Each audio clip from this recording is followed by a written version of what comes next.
754번째 책 소개입니다. 책에서 일부 내용을 발췌하여 소개드립니다. 책 제목 2024 결국은 부동산. 저자 온라인 칼럼니스트 23인. 출판일 2023년 12월 12일. 상상빌더 한 줄 요약. 2024년 부동산 방향성을 알자. 책 소개. 2024년에도 결국은 부동산 투자다. 최고의 부동산 멘토 23인이 알려주는 2024년 부동산 인사이트. 지난 3년간 부동산 시장은 너무나 혼란스러웠다.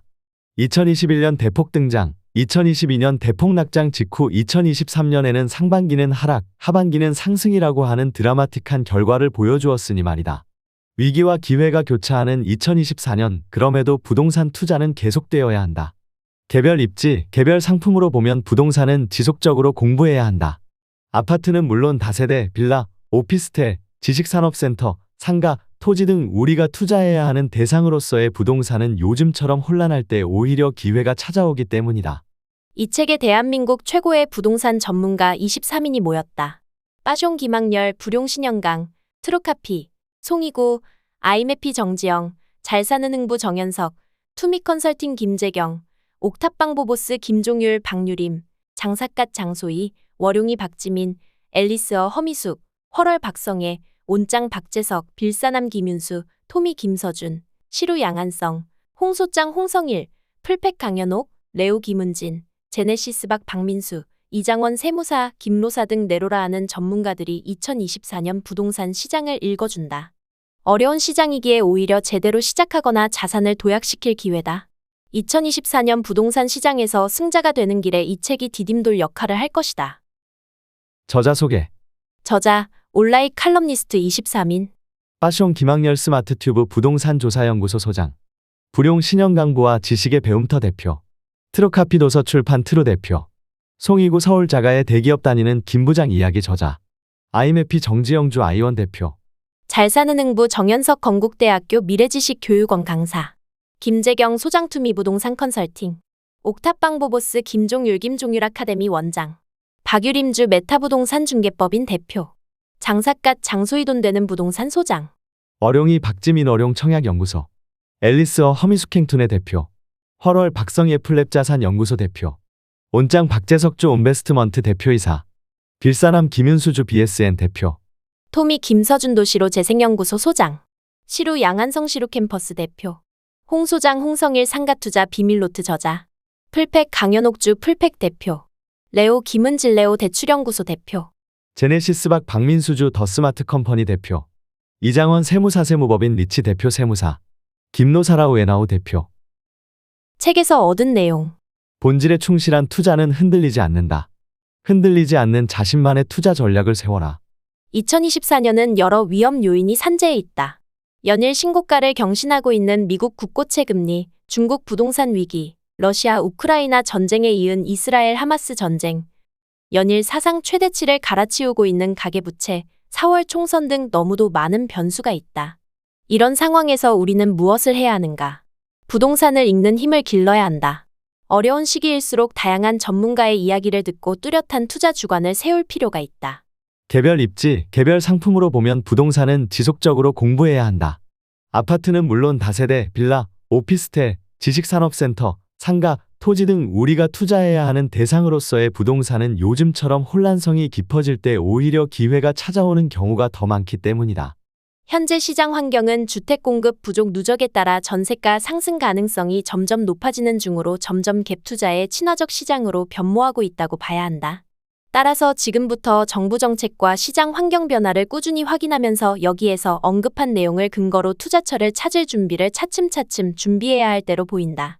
앞으로의 시장에서도 유동성 긴축이나 금리 재인상 그 외 돌발 리스크 발생으로 인해 주택시장이 중간중간 흔들릴 가능성은 있다. 그러나 늘어난 화폐량은 물가가 변한 것처럼 주택가격도 장기적으로는 상승시킬 것이다. 현명한 사람들은 시장이 어려운 것은 맞지만 위기 속에서 기회를 잘 찾아야 한다. 그리고 이러한 시기를 잘 극복한 소수의 사업장이 공급절벽에 장이 왔을 때 신축 프리미엄을 가져갈 것으로 생각한다. 성공과 실패의 갈림길에 서 있는 2024년 부동산 투자. 최선의 선택을 응원한다. 2024년 전망부터 청약, 재개발, 재건축, 경매, 토지 상가, 지식산업센터 등 상품 투자, 임장, 리모델링, 대출, 절세 등 부동산 투자 시 알아야 하는 모든 것을 총망라했다. 위기와 기회가 교차하는 2024년에도 부동산밖에 없다. 개인 자산의 대부분이 부동산으로 구성된 우리나라에서 부동산 공부는 선택이 아니라 필수다. 이 책을 교과서 삼아 본인에게 딱 맞는 전략을 설계한다면 누구보다 현명한 투자를 할 수 있을 것이다. 여기에 앞으로의 정부 공급 대책이 얼마나 효과가 있을지 역시 꾸준히 모니터링할 필요가 있다.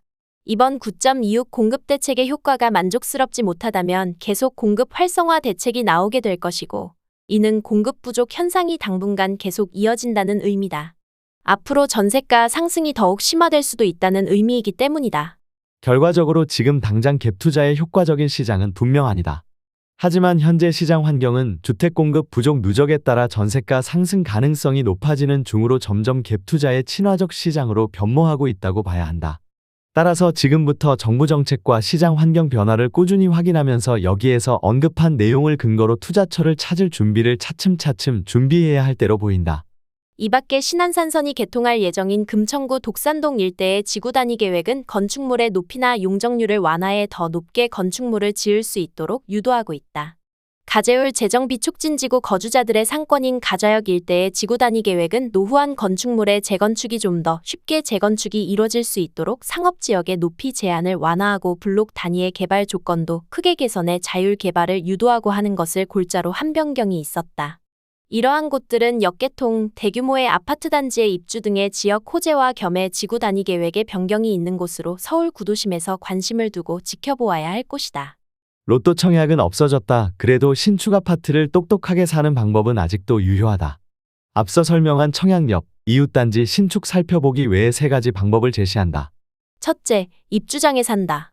신축 아파트를 싸게 살 수 있는 가장 좋은 방법이다. 신축 아파트의 입주 기간은 통상 2달이다. 이 기간에 대부분의 실거주자 입주, 전 월세 임차인의 입주가 이뤄진다. 이 과정에서 여러 가지 이유로 인해 입주하지 못하는 매물들이 쏟아진다. 취득세 중과 분양가 대비 40에서 60%의 낮은 전세가율 등의 이유, 결국 돈 때문이다. 입주시킴과 동시에 더 많은 자금이 필요한다면 이를 준비하지 못하는 매도인들의 사정으로 인해 급매가 출회되고 입주기간이 지나 급매성 매매, 전월세가 사라지면 그때 제값을 찾아가게 된다. 2023년 빌딩 시장 상황은 1에서 2월에 빌딩 담보대출 금리가 가장 높아 거래량이 가장 적었다가 3월부터 담보대출 금리가 내려가고 금리 인하에 대한 기대감으로 거래량이 상승했습니다. 그러나 4분기 들어 금리 인하의 시간이 예상보다 더 소요될 것이라는 분위기가 형성되어 매수인들의 관망세가 길어져 거래량이 줄어들 것으로 보입니다. 2024년 역시 고금리 기조가 계속 이어질 것으로 예상되어 빌딩 시장의 많은 거래를 기대하긴 어려워 보입니다. 2023년 2, 3분기처럼 일정 시기에 잠깐 괜찮을 수도 있으나 전체적인 거래량은 2023년과 비슷하거나 더 적을 것으로 예상됩니다. 물론 조심해야 할 부분도 있다. 보상가를 너무 낙관해서는 안 된다. 경매 감정보다 보상 가격이 낮은 경우도 많고 실제 낙찰받은 가격보다 보상가가 낮은 경우도 있다. 따라서 토지 보상가를 정확하게 예측할 수 있어야 한다. 2024년에도 다양한 공익사업을 시행한다. 3기 신도시와 국가산업단지, 각 지자체에서 시행하는 택지개발지구, 도로, 철도, 항만, 도심융합특구, 첨단산업단지 등이다. 해마다 보상금으로 풀리는 돈이 20조 원이 넘어간다. 아울러 경매나 공매 물건도 많아져 보상을 받을 수 있는 물건이 많아지고 있다. 여건이 좋아지고 있는 셈이다. 이런 분위기와 환경을 잘 활용해 2024년에는 보상 투자에 관심을 가져보자. 총선의 결과가 어떻게 되더라도 예측 가능한 주택 세금 기조는 3주택 이상자에 대한 취득 보유 처분에 따른 중과세는 당분간 유지하고 2주택까지의 중과세는 점진적으로 일반 세율로 완화되지 않을까 싶다. 지금의 고금리가 새로운 시대의 기준이란 말이 있다. 즉 뉴노멀로 칭해지는 것과 같이 조세 정책에서도 3주택 이상자에 대한 중과세는 뉴노멀화되어서 계속 유지되어 주택에 대한 투자 자본을 억제하려고 하지 않을까 생각되기 때문이다. 이미 보유세 중 하나인 종합부동산세는 3주택자 이상에 대해서만 중과세율을 적용하는 것으로 보아 취득세와 양도소득세 부분에 대해서 2주택자까지는 중과세 완화 정책이 발을 맞춰갈 것으로 보인다. 그리고 가장 먼저 주택 취득자에게 영향을 미치는 취득세가 완화되지 않는 이상에는 결국 주택거래의 활성화는 발생하지 않을 것이다. 지금까지 상상빌더였습니다. 감사합니다.